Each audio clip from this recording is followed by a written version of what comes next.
কংগ্রেসের ন্যায় যাত্রার মাঝেই যে ছবি দেখা গেল, বিড়ি বাঁধা শিখছেন রাহুল গান্ধী। হ্যাঁ, ঠিকই শুনেছেন। এই মুহূর্তে যে ছবি দেখছেন সতীর মধুপুর থেকে, সেখানেই তিনি নিজে হাতে বিড়ি বাঁধা শিখলেন। এই মুহূর্তে যে ছবি দেখছেন সতীর মধুপুরে, রাহুল গান্ধী নিজের হাতে বিড়ি বাঁধলেন।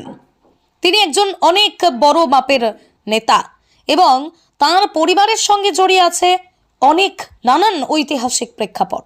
সেই তুলনায় তিনি যে আচরণ মানুষের সঙ্গে করেন তা সত্যিই মনোমুগ্ধকর। একেবারে অনেক বড় মাপের মানুষ হয়েও যিনি যেভাবে মানুষের কাছে এসে সমতলে নেমে আসেন, তার জন্য রাজনৈতিক প্রেক্ষাপট বাদ দিয়ে যদি আমরা বিচার করি, তাহলে হয়তো এই ছবি সত্যি বাংলার মানুষ কেন প্রত্যেকটা মানুষকে মুগ্ধ করবে তা বলাই বাহুল্য।